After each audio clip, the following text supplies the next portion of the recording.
Good afternoon, everyone. Welcome to the afternoon session of the EU-UK Forum, the post-lunch session, otherwise known as the napping session. We're going to try and keep it a little bit lively. Help me out. It is good to see some formerly familiar faces here in Brussels, faces I hadn't seen in a while. And it's especially odd coming one day after a meeting of 28 European leaders and plans for another meeting of 28 European leaders. I mean, one of them not quite like the others, but there's a bit of a back to the future feel about this. And what I would like to discuss with, the panelists obviously need no introduction, Sandro Gozzi, an MEP, and Stella Creasy, Member of Parliament. Is this the reset that we've been talking about? What should we expect from this new dynamic? Is there a new dynamic? And the summit is in 104 days. It's a pleasing amount. It's kind of the amount that politicians usually give each other to get something done with a 4-day margin. So that's pretty good. So what can we hope for and what can we expect? I'd like to start with you, please. Thank you, and good afternoon, everybody. Yes, certainly the tone has changed, and this is certainly positive. We didn't like the tone that has accompanied our bilateral relationship, or better, our bilateral conflict in the previous years. So I think certainly something good. But it is clear that now we need to understand what does resetting means, what is behind, what is the British government agenda, and what are the areas of possible cooperation. That is the most important thing is that London must be clearer on what they mean with this. For us, a new agenda is certainly necessary, also in the new global context, and in the new continental context. It is clear that there is certainly an interest in fostering the bilateral relations between EU and UK. It is clear that it is a mutual trust building operation. There is a lot of trust to be built. And from our perspective, the best way of trusting each other is, first of all, to properly implement what we have already decided to do together. So, I mean, there is a trade and cooperation agreement that is there. It has been signed. It is in force. It must be properly implemented, and that's certainly the minimum basis to see what we can do further. And there are obvious, in my view, new areas of cooperation. The issue of security, both military security and intelligence security, police cooperation. It is an obvious area of cooperation. Then we might say that we have never stopped exchanging information, etc. But I mean, to identify this, as it was done last night, by the way, as an area of possible new cooperation between the Brits and the EU members, is certainly something that we think goes toward the right direction. I insist a lot on artificial intelligence and technological innovation. I say it makes perfect sense. It makes perfect sense from the competitiveness point of view. It is a higher priority both in Brussels and London. But it makes sense also because around artificial intelligence there is a new geopolitical battle which is being fought. And I think that we should be on the same side, on the right side of this battle. And also because at global level there are 4 steps of trying to set some minimum global standard. The United Nations started a work on that, and I think that also in this level play field, EU and UK should play in the same team. And then, of course, there are what we call the outstanding issue. There are things that are very sensitive on the two sides that we said we would tackle in 2025, 2026. Energy, fisheries, and I think that these are very important aspects, because if we do not take into account fully of the sensitivities on the two sides, it is going very difficult to develop a credible new partnership on the new matters, which certainly are very high in our agenda, and I think that are very clear matter of common interest.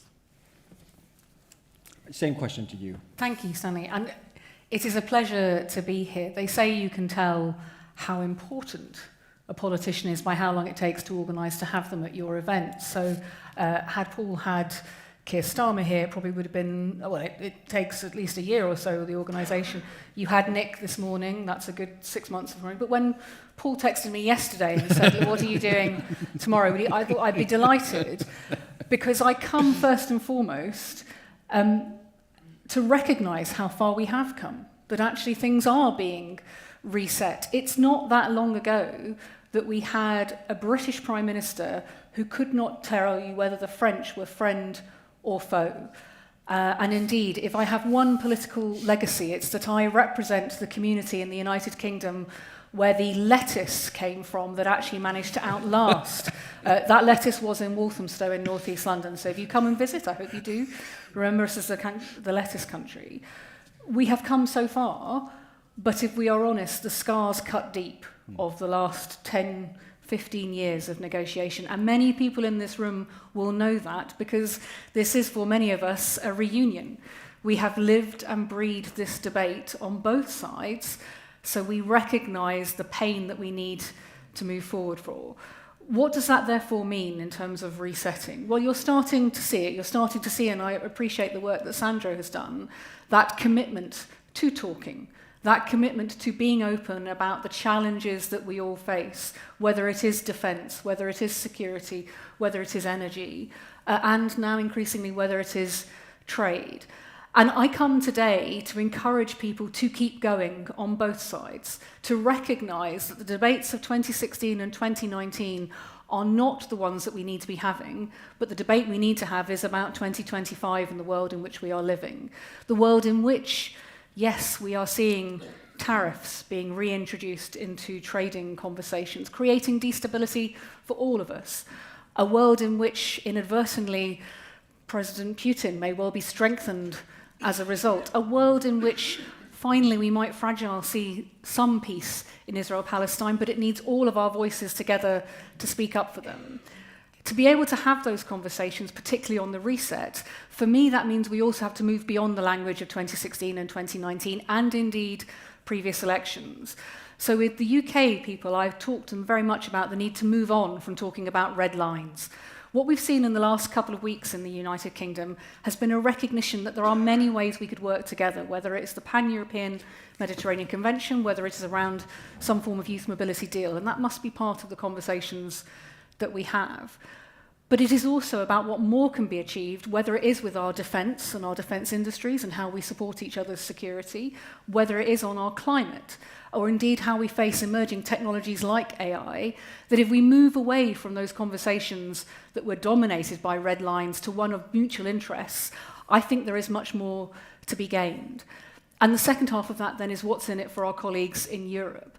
The United Kingdom can be a hand and a friendship hand in the battles that we face in the coming months and years, but only if we have that goodwill together, if we recognise that we have more in common in the challenges that we face, that frankly we can strengthen our voices when talking to President Trump about whether or not tariffs make sense in the modern economy, that when we must stand up to President Putin and the barbarism that we have seen in the Ukraine, but also we must stand up for the people of both Israel and Palestine, that we must together face a world where China has a vested interest in our emerging technologies too.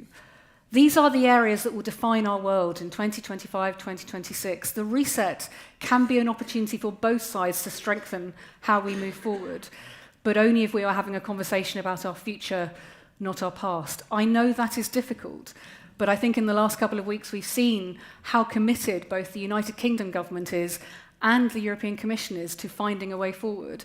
And that gives me, as somebody who believes passionately in the benefits to the British interest of cooperation with our neighbours, great hope. And I'm looking forward to hearing the conversation today about where more we can take that conversation in the coming months. Thank you both. There were recurring areas where both sides didn't want to move. For the EU, it was, we don't want cherry picking. We have an existential angst around cherry picking, and we don't want Britain to be seen to have gotten a better deal that others could get. And in the UK, it was the red lines, right? The red lines were there everywhere. Now, how much is the cherry picking stuff still here? Has the EU made its point that leaving the EU is not a very bright move? I don't know if anybody here disagrees, and therefore it's time to move past that. And the question I'm going to ask you is, how much actually politically is it possible to move past the red lines? Because if you look at the polling, it seems to indicate that a lot of options are there, but politically we're not seeing really radical different speech from the Labour government. Can I start with you? Well, listen, one of your questions is very easy to answer. From my perspective, Brexit has been a total disaster. So, if you ask me if we need to move away from that debate on Fred result, from our perspective, as soon as possible.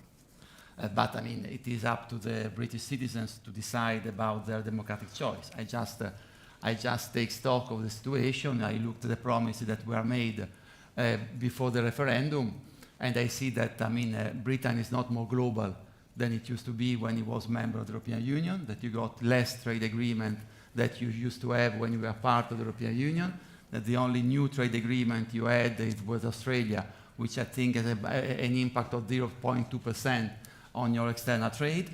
And I think that it is clear. I don't want to be parochial. I always say there was a minister at the time when I was discussing also ahead of your referendum, and I say, yes, I see that Boris Johnson wants a global Britain. I don't want a parochial EU or parochial Italy. We live in a global world, and we see how to make the best of our existence in this global world. It is also, unfortunately, I have to say, easy to answer to you on the cherry picking, because I would say that if that was a concern, the Labour has helped us to take that concern away from the table. Because when you say no to the single market, no to the custom union, and no to free movement, no cherry picking is possible. We are on the safe side. Another issue is whether we want to arrive in a situation at the moment where we want to put some of this issue back on the table. And there, the question would raise. But today, I don't think that the problem is in the context where we are acting now, and take into account that, of course, we respect the choice of the Labour government, of the British government. We say we want a new partnership, but we don't want to talk about the single market. We don't want to talk about custom union. We don't want to talk about free movement.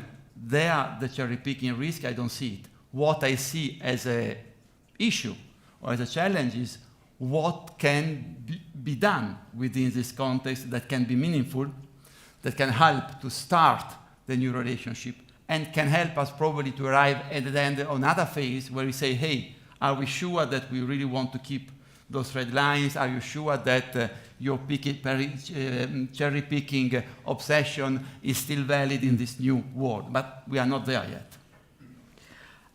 For avoidance of doubt to my colleagues here from the British press, I do not come here to bang the drum to rejoin the European Union. That is not the agenda. I represent the Labour Movement for Europe, where there are now more Labour Movement for Europe MPs in Parliament than there are Conservative MPs, which tells you how the British debate has moved on.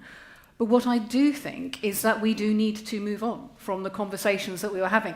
And that is both because of the existential change. I don't think any of us who are passionate about our countries and our countries' economies probably predicted that we would be in quite the level of trade volatility, uncertainty that we are facing as a result of the incoming presidency in America, but also because I think the last year has shown just how important it is for us to work together. And we've started that conversation very positively on defence and security. I would argue that how we trade together has also an implication to our ability to secure our nations and support our citizens. Within that, what offers me hope is where actually we have worked together, particularly around, for example, the Windsor Agreement, we have shown that it is possible to find mutual interest. We have shown that actually the UK and the European Union can work together well and achieve ends that benefit both sides. So I have much more hope than perhaps some of the debates have. And I recognise that sometimes were you to read the British press, you might think that in the UK people don't want to talk about these issues. They do, but they want to move forward. And I think it is our responsibility as politicians. What I would also say, and where Sandra and I will find common ground, is the big unanswered question in the United Kingdom is the concept of take back control. And I say this as somebody who is a member of the British Parliament who recognises that we have not answered the question about how this conversation can happen in the British Parliament. And I find common cause with my colleagues who still want to claim that Brexit was a good idea, as well as my colleagues who think it's just all about rejoining, that actually the gap we need to answer, and I hope very much that the Parliamentary Assembly will begin to do that, is about how we show the British public why we're cooperating, what the benefits are, not just in terms of the practicalities around defence and security, but actually about trade. I describe myself as a red against red tape. My constituents who come to me tearing their hair out because of the amount of paperwork they now have to fill in if they want to run their small business as a result of Brexit need to see and hear that we've got a plan to reduce that. They can't hear it just over here. They need to hear it and see it amongst those people they elected to sort these problems out for them.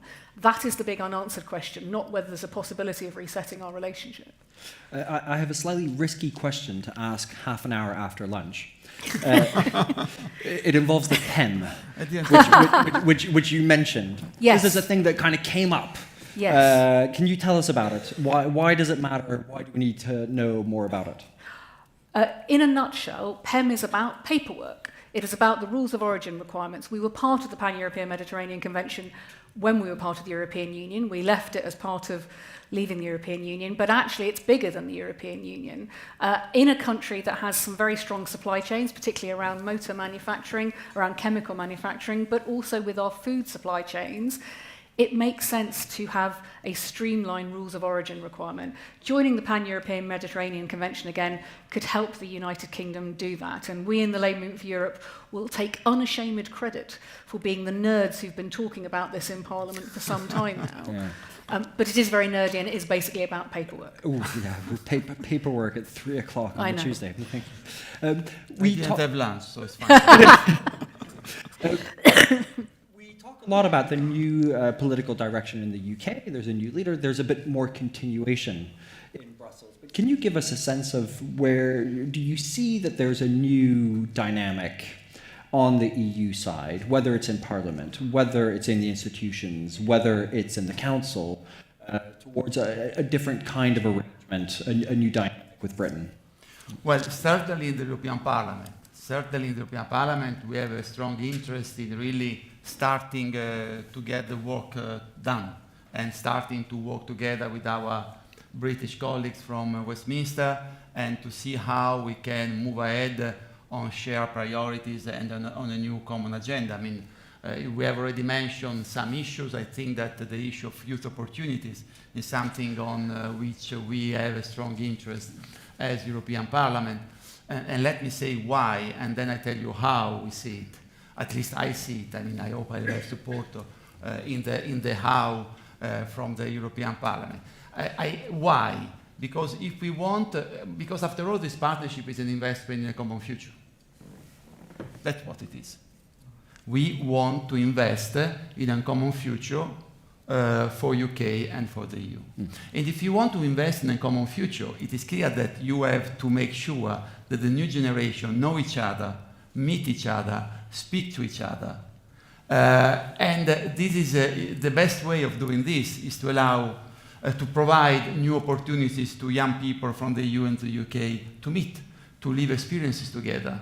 And I would say that this must go beyond the universities. I think that the young apprenticeships from Birmingham and from Nantes should exchange and should learn how to do a job in the respective city. I think that would be very important that an high school from Milan spend 2 weeks in Edinburgh, and the high school from Edinburgh go to Milan. I think that we can exchange experiences on professional, vocational training program, and this kind also of youth opportunities, which is not limited to the 2% of our young people who go to to university education, but also for the 98% that doesn't have this opportunity. This is very important in my view, because it's there that we prepare the new generation and we keep a channel open. Otherwise, I mean, in 10 years' time, pupils, kids that are born are 4 or 5 years old today.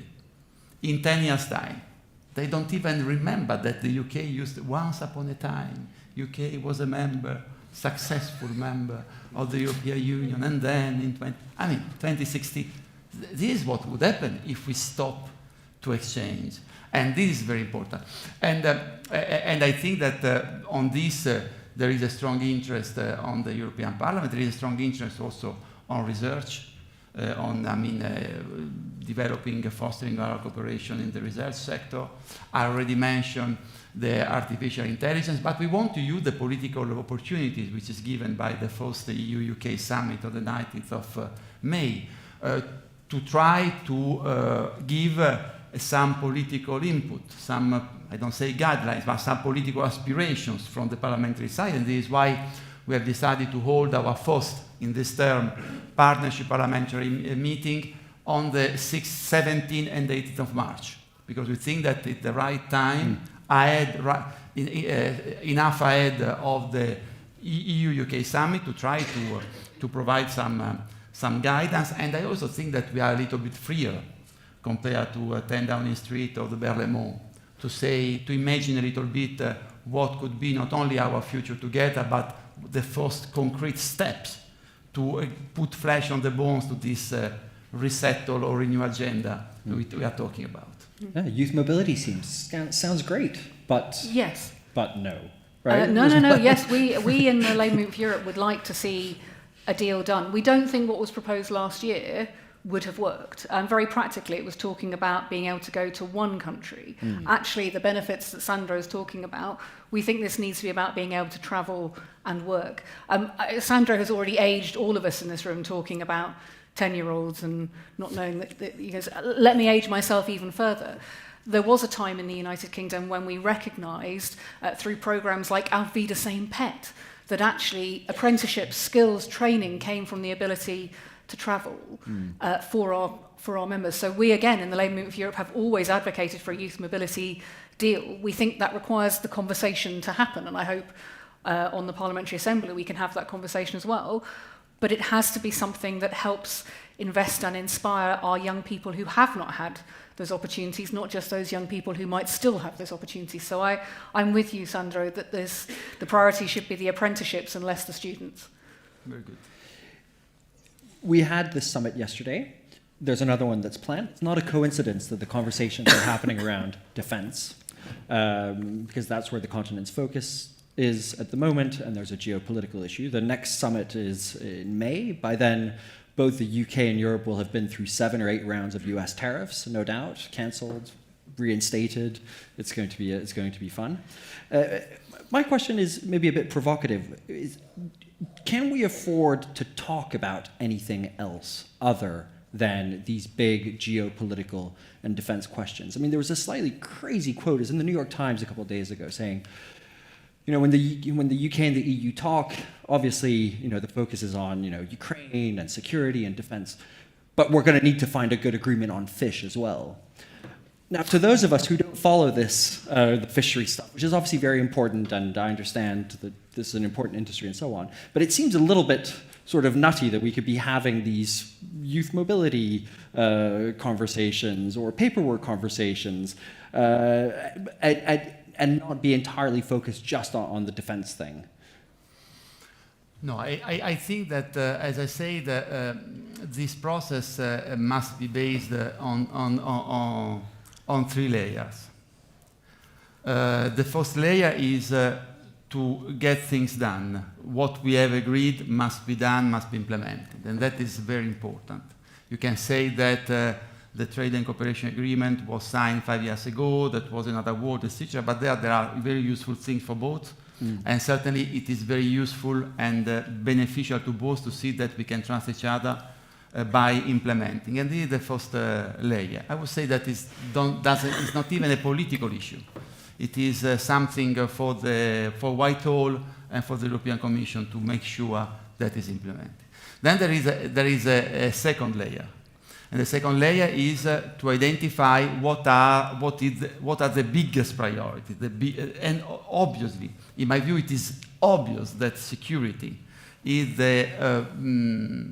the priority from which we can start to shape the new partnership, because it makes perfect sense, because since UK left the EU, the only country which has nuclear power is a permanent member of the Security Council and is complying with the innate obligation of military expenditure is France. And it is clear that we cannot, France on its own, looking at the reluctances and the difficulties of other countries to commit really on military expenditure. We will see now what is going to happen with the new US administration. It's clear that if we want, and we must, reorganize the architecture of security and stability in Europe, which has been totally disrupted by the war of Putin against Ukraine, we absolutely need to have on board and to develop a new strategy between EU and UK, and UK is indispensable, in my view. I use the word indispensable. But then if we talk about launching a new partnership means that we have also to tackle the issue which we said we would tackle, and the agenda is getting nearer. So there is the issue of energy, there is the issue of fisheries, and these are very important issues. I understand that looking from your perspective, say, come on, we are talking about the future of the stability of the world, and now you talk about fish and you talk about emission trade scheme. Yes, but you understand that in the country where I'm elected, this is a very important issue. Go to Brittany and Normandy, that everything, tout va bien, Madame la Marquise. After all, the Brits are our friends again, and who cares about, this bloody fishermen from Britain and Normandy? You must take care of this, as I must take care of the word which I use, because in many constituencies in Northern England, if I use the wrong word, I gave an advantage to Farage and to Renew. You see? So, the point is that we have to take into account also sensitive points, which are, I agree with you, not part of history, but they could prevent us from writing a new chapter of our history. I think it's interesting because post-Brexit, particularly with Ukraine, has shown the strength of the role that the United Kingdom can play on a global scale. And I would pay credit to the previous Prime Minister Boris Johnson for the work that he did, but we were outside of the room when those conversations were initially happening. And I want the UK to be able to show that leadership role in standing up for human rights, standing up to somebody like President Putin, standing alongside our colleagues from Europe. Because the truth is, some of the things that have happened in the last 24 hours probably will strengthen Putin's hand. And actually, that is not in anybody's interest. So for me, it is absolutely vital that we reset that relationship and we get back to being able to work together where there are questions of mutual interest. I understand Sandra's point about fishing. I happen to believe that British fishing industry was betrayed by the previous government and the deal that they did. So absolutely, it is right that we hear from our constituents about the challenges that the deal has done and look at what we can do to address them, alongside looking at what we can do to support British business. So, for example, we have to have a conversation about how we make regulations, because it's not in anybody's interest to create more friction and more uncertainty in a time of trade. That is a conversation we can have if we can get in a room with each other. And the lesson of the last 5 years is that we've made progress in spite of, rather than in partnership, about our common aims. If we move on from the scars and the battles of 2016 and 2019, and indeed some of the things that were done by the previous government, there is much more that can be achieved, both to make our countries safer, to address the injustices that our constituents feel, particularly, for example, at the borders, to tackle some of those challenges like immigration that people feel are so difficult, and to find shared prosperity. We cannot do that if we keep having the same arguments. We have to recognise where things have gone wrong for the people we care about first and foremost, and what more could be done. You know, it's a great maxim in the United Kingdom that things can only get better, but they can also get worse. That is the choice that we make as politicians. I choose to look for the mutual interests. I choose to look for what can be done in 2025 that makes 2026 a better year. And I think if we take that attitude in, and we take what we've achieved over the last couple of weeks in showing that trust should be part of that conversation, who knows what could be achieved. We have a few minutes left, and I think there is a microphone roving around, and a few people who aren't asleep yet. I'm going to... That Graham Watson, my God, really is a blast from the past. Thank you for coming. for a Brussels person, Sorry, that didn't come out quite right. But I'm just delighted to be able to call on you to talk about European affairs. I think there's a microphone coming here. My apologies. Thank you, Stanley. Graham Watson, University of Toronto. I'd like to put a question both to Stella and to Sandro about issues. Sandro, you talked about sensitive points which could prevent us creating this new world. Hitherto, the impact of Brexit has been felt by the political community, by the business community, and by a few particular sectors. But for many people, they felt themselves untouched by it. In a few weeks' time, we're going to do something that will change that. Because anybody not fortunate enough to have 2 passports, travelling from the European Union to the UK, or vice versa, is going to have to pay for the privilege. And no doubt we will see headlines on the Daily Mail and Bild Zeitung and so on about how beastly we are being to each other. How are we going to manage that? Should we take, are there any other questions? We might as well take a couple. Is that David Henning? There you go. Blast from the past as well. No kidding.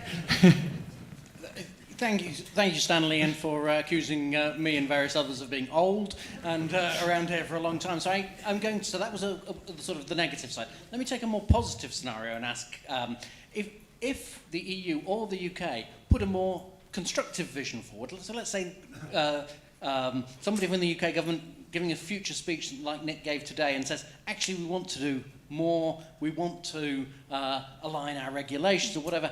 How do you think the EU should respond? Or, conversely, if the EU says more about that it wants to do more with the UK, how do you think the UK should respond? In other words, how do we create a virtuous circle in which actually positive statements are made by governments and responded to positively by the other side? Anybody else? Mark English, who doesn't look a day older than when he used to work at the European Commission. Stanley, I'm sure you also mean to gender balance your yes, questions. Yeah, I do, yes. Thank you, all right. Possibly to age balance as well, because I think I come in the same camp as a blast from the past. My question is really simple, I won't ask it in detail, but the EU is moving much more and more towards an agenda of strategic autonomy. Everybody's talking about that. Is the UK part of that or not? And if not, is that not a disaster for the UK and a missed opportunity for the EU? All right, one last one, but I am under strict and correct instructions to gender balance. So? All right, maybe we'll do another round. Do you want to pick those up? Pick 1, 2, or 3, whichever you have most insights on. Well, I mean, we are ready. We are ready to move on, to move ahead on new proposal coming from London. To give you a very specific example, to show you that we are ready. I mean, several times in the last month, representative of the British government raised the issue of SPS agreement, a phytosanitary standard agreement, because it is clear that to have an agreement on that would make our trade relationship more fluid. we are very open to go along that way, which doesn't talk to the general public, but talks a lot to those who has to do import-export. It is clear that that involves the dynamic alignment. Then you can call it Mickey Mouse if you don't want to name it dynamic alignment. But that's exactly the direction toward we are ready to go. If there is a real request from the UK to go along that line, we are ready.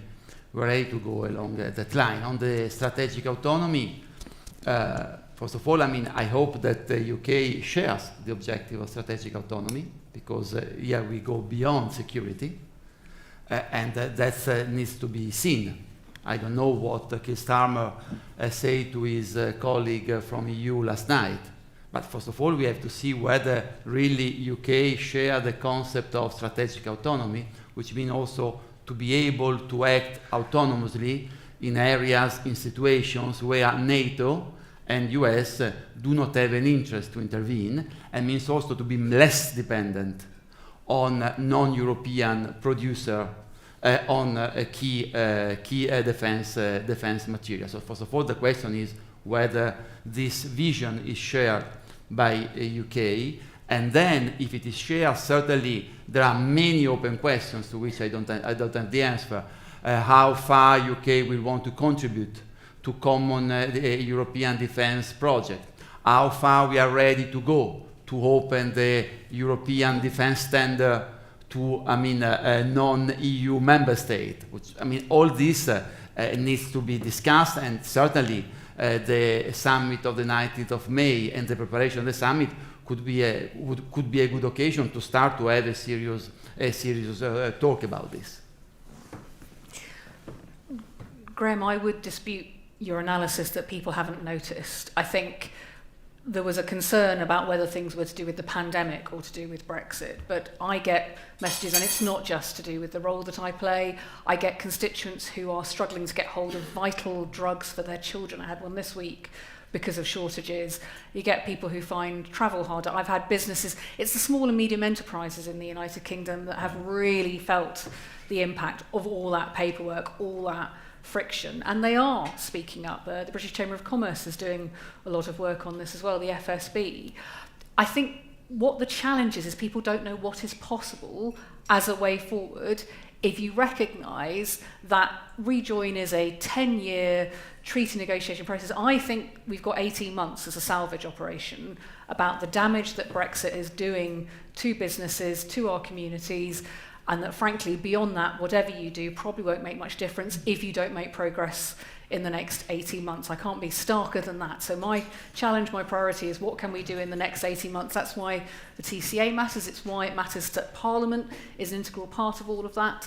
You know, the lure of Brexit was that somehow if the United Kingdom isolated itself, it would be protected rather than exposed to some of these challenges. And as we're now seeing, as the world trade is going to be so volatile, actually we are uniquely exposed in many ways, as well as in a position where we can, working with our European partners, help to solve some of these challenges. That's why I think David's question is so important. And that's why I urge people to move on from the red lines, because actually, if you want a negotiation, you don't walk into the room and say, well, I don't want this, I don't want that. You walk in and you say, what is possible? And in a world that is changing so quickly, what is possible is a very fruitful conversation. But I urge my colleagues here from Europe to ask the same questions too, to be ambitious about what we can achieve, because actually in that 18 months we could do things that could be of mutual benefit. That includes on defence and how we strengthen our ability to be able to cope with an uncertain world. It includes the things like climate change as well, which we haven't really talked about today, but I think there are some real changes that we can make. So much of our conversations in the past have been defined by conflict. If we put that aside and start talking about cooperation, I actually think we can answer many of these questions in a much more positive light for all of us. That's the challenge and ambition for May, notwithstanding the problems that you will see from some of the technical hangovers. And I actually think less about the passports and more about the border operating model, which is causing all sorts of problems for British producers, British farmers. Those are the sorts of things that we could solve ourselves very quickly that help open up those conversations. But David is right. Where is the cycle where actually we show what we could be doing rather than talking about what we should have done 5 years ago? So you think the impact of the No, I didn't say that. I'm saying that I think that the gap that is missing, and the reason why it matters that we have parliamentary scrutiny is that the conversation about what you could do about it is what's absent. That's our role. That's my role as a grassroots politician, is to go out there and talk to people that a solution is possible, because frankly politics right now is light on solutions and heavy on anger. You know, Mr. Farage does not have an answer to how we can actually help people who want to take their dog on holiday, but I tell you, it really matters to the British public. We've run out of time, amazingly. That was already 45 minutes. Please, everyone, can you join me in first apologizing on my behalf to everyone that asked a question for me insulting them. But most importantly, please thank Sandra Gozzi and Sela Creasy for their time. Thank you.